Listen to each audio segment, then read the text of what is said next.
Hallelujah हो, praise the Lord. मसीह यीशु के असीम बाबरकत वर्तमान नाम में आप सबकी सलामती हो। मेरे अज़ीज़ो, खुदा का शुक्र करते हैं आज के खूबसूरत दिन के लिए, इस वक्त के लिए खुदा का शुक्र गुजार हैं। खुदा ने मुझे और आपको प्यार किया और हमें खूबसूरत दिन दिया और रात भर हिफाजत की और सलामती बख्शी।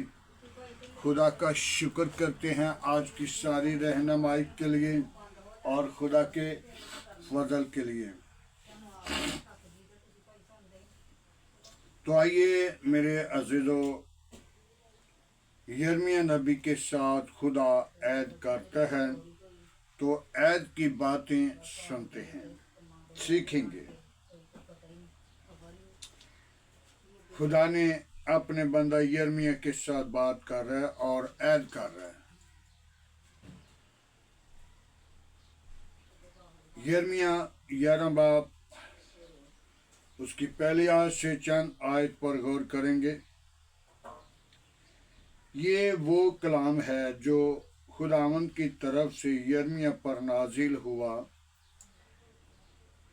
और उसने फरमाया कि मैं तुमको इस ऐद की बातें सुनो और यहूदा और यरूशलेम के बशिंदों से जाकर बयान करो और तुम उस के खुदावंद मुल्क इस्राएल का खुदा यूं फरमाता है कि ऐसे इंसान पर जो ऐद की बातें नहीं सुनता, जो मैंने तुम्हारे बाप दादा से उन पर लानत कर दे, जो मैंने तुम्हारे बाप दादा से उस वक्त फरमाई कि जो जब उन्हें मुल्क मिस्र के लोहे के तंदूर से निकाल लाया कि तुम मेरी आवाज़ सुनो और जो कुछ मैं तुमसे हुक्म देता हूँ उस पर गौर करो, तो तुम मेरे लोग होगे और मैं तुम्हारा खुदा होऊंगा। खुदावंद के पाक कलाम पढ़े और सुने जाने पर खुदावंद की बरकत हो। मेरे अज़ीज़ों, खुदा के जिंदा और पाक और मुक़द्दस कलाम में कितनी खूबसूरत बात लिखी है। सारी बातों को बयान करूं तो काफ़ी टाइम लगेगा, लेकिन खुदा ने अपने बंदा यिर्मयाह नबी से ऐद किया था और यिर्मयाह नबी खुदा के साथ हम कलाम होता था। और जब यिर्मयाह नबी से खुदा ने कलाम किया तो कहा, जाओ जाके ये इस्राएल के बशिंदों को, यरूशलेम के बशिंदों को बयान करो ताकि उनको ऐद की बातें जाकर बता दो। लेकिन आज इस्राएल के बाशिंदे, बेशक हम इधर क्रिश्चियन हैं, मसीह हैं, लेकिन सारा कुछ इस्राएल की हदूद से नबी, पैगंबर, अंबिया, रसूल आए। इस्राएल जो है वो खुदा के मंसूर लोगों के पैदाइश का हदूद है। आज हम अपनी जिंदगी पे गौर करें, वहाँ पे यरूशलेम है, वहाँ पे बशिंदे हैं, वहाँ पे हमारे हकीकी मकाम हैं, उन मकाम की तरफ देखें तो हम आज कलाम मुक़द्दस की ऐत की बातें जो हैं वो नहीं सुन रहे, उन पर तवज्जो नहीं करते, क्योंकि हमारी जिंदगी के अंदर धोखा देने वाला मौजूद है। वो अबलीस है। अबलीस हमें गमराह करता है, गुनाह के लिए, बदी के लिए, बुरे कामों के लिए, बुरी रातों के लिए। हमारे बाप दादा से खुदा ने ऐद किया था, जब लोहे के तंदूर से, मुल्क मिस्र की हदूद से, गुनाह से निकाल लाया, गुलामी की घर से निकाला, क्योंकि वहां पे बुत परस्ती थी और वहां पे गुलाम थे। जब गुलामी की घर से निकाला तो फिर हमें खुदा की हसूरी में लाए और आजाद किया। लेकिन आज हम उस आजादी को अपनी जिंदगी के अंदर नहीं रखा।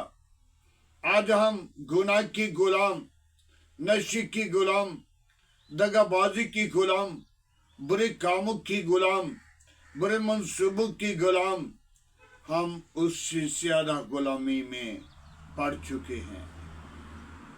जो ऐद की बातें नहीं सुनता वो गुनाह की गुलाम है। फिर वो कहेंगे कि हमें आसमान की बादशाही में जाने के लिए इजाजत दी जाए, लेकिन कलामी मुक़द्दस के अंदर मत्ती और रसूल की मार्फत लिखी गई अंजील के अंदर लिखा हुआ है कि बादशाह के बेटे बाहर अंधेरे में खड़े किए जाएंगे, वहां आंखों का रोना होगा और दांतों का पीसना होगा। आज हम उसके लिए तैयार ना हों, बल्कि मेरे अज़ीज़ों तौबा करें, ईमान ले आए। मेरे अज़ीज़ों, वो बहुत बड़ा अजाब है।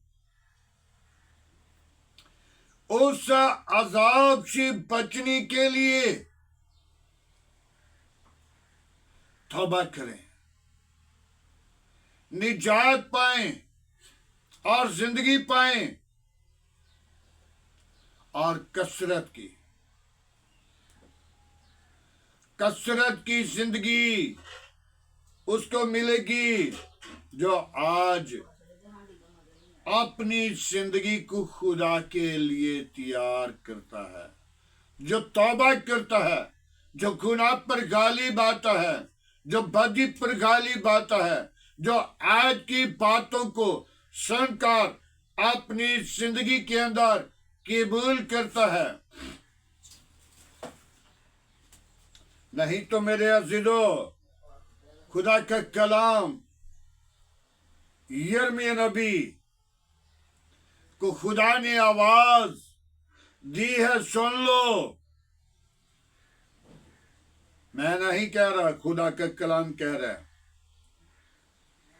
कि उस इंसान पर लानत कर दे जो ऐद की बातों पर अमल नहीं करता, जो सुनता नहीं, जो कलामी खुदा की आवाज को नहीं सुन रहे। लेकिन हम एक कान से सुनते हैं तो दूसरे से निकाल देते हैं, हम उस पर अमल नहीं करते। आज हमें जरूरत है कि उन अंबिया की तरफ, जब खुदा ने अपने लोगों को मूसा की शरीयत के मुताबिक और मूसा को खड़ा किया। मूसा को कहा, बनी इस्राएल के लोगों को मिस्र की गुलामी से निकाल लाया। और जब बुढ़ बढ़ाने लगे, बड़ी आसानी से नहीं निकाला, बड़ा दुख पाया, बड़ी जिदोजहद की, बड़ा मुकाबला किया, और शैतान ने बड़ा उसकी जिंदगी के अंदर उनकी जिंदगी के अंदर काम किया। आज जब बनी इस्राएल को लेकर निकला तो आगे समंदर था और पीछे फौज थी। तो कहा, है खुदा क्या करूं, आगे समंदर है, पीछे फौज है। तो खुदा ने कहा, अपनी लाठी इस समंदर के अंदर रख। तो जब लाठी रख दी तो खुशक हो गया और पानी दो हिस्सों में हो गया। और जब बाहर निकल आए तो फिर फौज उनके पीछा कर रही थी। और फिर खुदा के साथ हम कलाम हुआ मूसा, और खुदा ने कहा, लाठी उठा। और जब लाठी उठाई तो वो समंदर के अंदर मर गए। मेरे अजीजो, आज जो हम खुदा की कलाम की बातें, ऐद की बातें नहीं सुनते, नहीं अमल करते, ऐद की बातों को क्या करते हैं, अपनी जिंदगी से खारिज कर देते हैं। खुदा का खौफ नहीं रखते, खुदा का डर नहीं रखते, खुदा के साथ वफादारी नहीं करते। तो जो अपने बाप से वफादारी नहीं करते, अपनी मां से वफादारी नहीं करते, तो खुदा का कलाम कह रहा है ऐसे लोगों पर क्या कर, लानत कर दे। लानत तो उन पर हो चुकी है, क्योंकि हम उस पर लानत नहीं कर सकते। कोई भी खादिम है, कोई भी मंसूर है, कोई भी नबी है, कोई भी रसूल है, वो अपनी उम्मत की, अपनी घराना की, अपनी लोगों की रहनुमाई करेगा। वो ये नहीं कहेगा कि मैं इन पर लानत करूं। मेरे अजीजों, मुझे बात याद आती है, एक वक्त था तो एक गीत गाया करते थे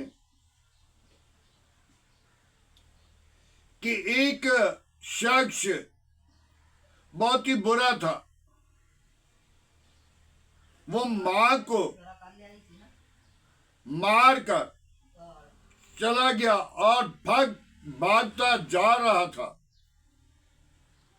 जब भागता जा रहा था तो मां की रूह में देख रही है और उस बच्चे को ठेडा लग गया और मुंह के बल गिरा और रूह जो थी मां की, उसने पुकार कर कहा, बेटा चोट तो नहीं लगी? उसी मां को कत्ल किया। उसी मां ने बेटे से, रूह ने पूछा, बेटा चोट तो नहीं लगी? मेरे अज़ीज़ों, आज हम ऐद की बातों पर तवज्जो, ख्याल, गौर, फिक्र करें। ये ऐद की बातें आज नहीं बल्कि अब से हैं। और कलामे खुदा हरगिज़ किसी की हलाकत नहीं चाहता। कोई बाप अपने बच्चों के लिए लानत नहीं चाहता। कोई अंबिया, कोई नबी अपने बच्चों के लिए, अपनी उम्मत के लिए लानत नहीं चाहता, लेकिन खुदा का ऐद सख्त है। मत सोचें, जिसने अपने हाथों से खलक किया, जिसने अपने हाथों से हमें बनाया, वो हमें लानत भी करना जानता है।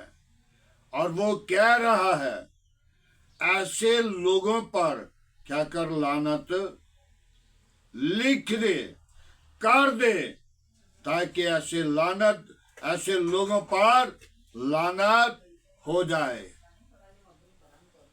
आज हमें जरूरत है कि हम उस लानत से बचें, तौबा करें। अगर कहीं नशे की हालत में है तो अपने नशे को तरक करें। अगर दगाबाजी की लानत में है तो उससे निकल आए। अगर किसी बुराई की लानत में है तो उससे निकल आए। अगर कोई भी बुरा मंसूबा जिंदगी के अंदर है तो उससे निकल आए, ताकि खुदा किसी की हलाकत नहीं चाहता। वो यही चाहता है तौबा तक नौबत पहुंचे, तौबा कर लीजिए, निजात पा लीजिए। निजात हमेशा की जिंदगी है, निजात हमेशा की बरकत है। उस लानत से निकलें, बुरे कामों पर गालिब आए, ताकि खुदा का कलाम जो है वो हरगिज ना टलेगा। क्योंकि आसमान टल जाएगा, जमीन टल जाएगी, लेकिन खुदा के पाक मुंह की बातें हरगिज नहीं टलेंगी, हरगिज नहीं टलेंगी। आज में जरूरत है, तौबा कर लीजिए, ईमान ले आइए, ताकि खुदा अपने लोगों पर लानत नहीं करता। जब बनी इस्राएल को मुल्के मिस्र से निकालने वाला है तो फिर वो लानत भी नहीं करता। लानत किस वक्त की जाती है? जब इंसान या खुदा भी बेहद परेशान होता है। क्योंकि जब हम खुदा के कलाम की बातें नहीं सुनते, उन पर अमल नहीं करते, तो फिर लानत लिखी जाती है। आइए मेरे अजीजों, लानत से बचने के लिए तौबा करें, ईमान लाएं और निजात पाएं। खुदावंद के पाक कलाम पढ़े और सुने जाने पर खुदावंद की बरकत हो। आइए दुआ मांगे। Hallelujah, praise the Lord. Yeshu नासरी में तेरा शुक्र करता हूँ, तेरी तारीफ करता, तुझे पुकारता, तुझे सिजदा करता हूँ, तेरा शुक्रगुजार हूँ आज की सारी मोहब्बत के लिए, तेरे कलामे खुदा के लिए, इज्जत और जलाल और बुजुर्गी के लिए। आए खुदावन तेरा शुक्र करते हैं, तूने मुझे और मेरे घराना को, मेरी कलीसिया, मेरे काम को तूने प्यार किया। आज का कलाम मेरे लिए और मेरे घराना के लिए, मेरी कलीसिया के लिए, मेरे काम के लिए, मेरे मुल्क के लिए, मेरे मुल्क के हाकिमों के लिए तेरी शुक्रगुजारी करता। बड़ी बरकत दे, दुआ को सुना खुदावंद। अबलीस के मंसूबों को बंद कर, अबलीस की चालाकियों को बंद कर। कोई और ऐसा नाम नहीं बख्शा गया, ना आसमान के तले,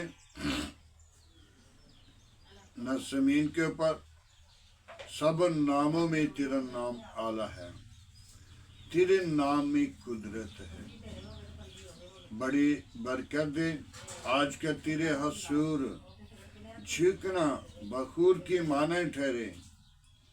इब्राहिम, इसहाक, याकूब की खुदा, हम तेरी शुक्रगुजारी करते हैं आज की सारी रहनुमाई के लिए, तेरे फजल के लिए, तेरी बरकत के लिए, तेरी दी हुई नेमतों के लिए तेरा शुक्र करते हैं। सोचों को बदल दे, ख्यालों को बदल दे, इरादों को बदल दे। कोई और ऐसा नाम नहीं बख्शा गया, न आसमान के तले न जमीन के ऊपर, सब नामों में तेरा नाम आला है। आज का कलाम मेरे लिए और मेरे घराने के लिए, मेरे बच्चों के लिए, मेरी कलीसिया के लिए, मेरी कौम के लिए, मेरे मुल्क के लिए, मेरे मुल्क के हाकिमों के लिए, ताकि तेरा कलाम भी तासीर नहीं लौटता, तेरा कलाम जड़ पकड़ता है। तेरे कलाम में खुदावन जिंदगी है और तू जिंदगी का चश्मा है, निजात का बानी है। और खुदावन तो ऐसे लोगों पर जो लोग तेरी हसूरी में नहीं आते, जो नशे में हैं, जो गुनाह में हैं, जो बुरे मंसूबों में हैं, जो खुदावन तेरी ऐद की बातों को नहीं सुनते, खुदावन ऐसे लोगों पर तेरा कलाम फरमाता है लानत लिख। ऐ खुदावन तो अपने लोगों को हमेशा हरगिज़ जुदा नहीं करना चाहता, बल्कि गिलियासारी के साथ उनके लिए ये लफ्ज़ तो लिखता है। मैं तेरी शुक्रगुजारी करता हूँ, बड़े बरकत दे, दुआ को सुन। आज की सारी रहनुमाई के लिए, तेरे फजल के लिए, तेरी बरकत के लिए, तेरी दी हुई नेमतों के लिए तेरा शुक्र करते हैं। सुनने वाले लोगों को बरकत देना, समझने वाले रूह देना, तेरे कलाम के मुताबिक अपनी जिंदगी को बसर करें, तेरे कलाम को अपनी जिंदगी के अंदर रख सकें, तेरे कलाम को जान लें, तेरे कलाम को पहचान लें, तेरे कलाम के साथ वफादारी करें, तेरे कलाम को ऊंचा करें, अगवाई दें। आज का तेरे हुजूर झुकना बखूर की माना ठहरे। इब्राहिम, इसहाक, याकूब की खुदा, मैं तेरी शुक्रगुजारी करता हूँ। बड़ी बरकत दे, दुआ को सुन, कबूल कर। यीशु तू जिंदा है, तू यकसा, तू मौजूद है। आसमान तेरा तख्त है, जमीन तेरे पांव की चौकी है। कैर करने में धीमा है, शिकत में गानी है। पाक खुदावन मैं तेरी शुक्रगुजारी करता हूँ। तू अपने लोगों को अपनी पनाह, अपनी लपेट में रखता और अपनी कलामे मुक़द्दस के वसीला जिंदगियों को बदल देता है। जिस दिल पर चोट लगती है वो जिंदगी बदल जाती है।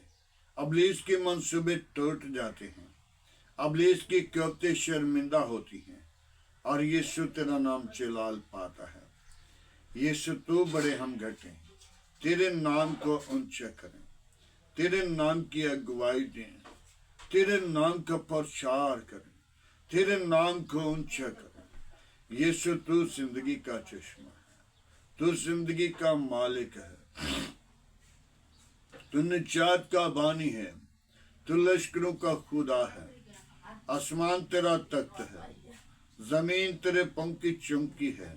कैर करने में धीमा है, शिकत में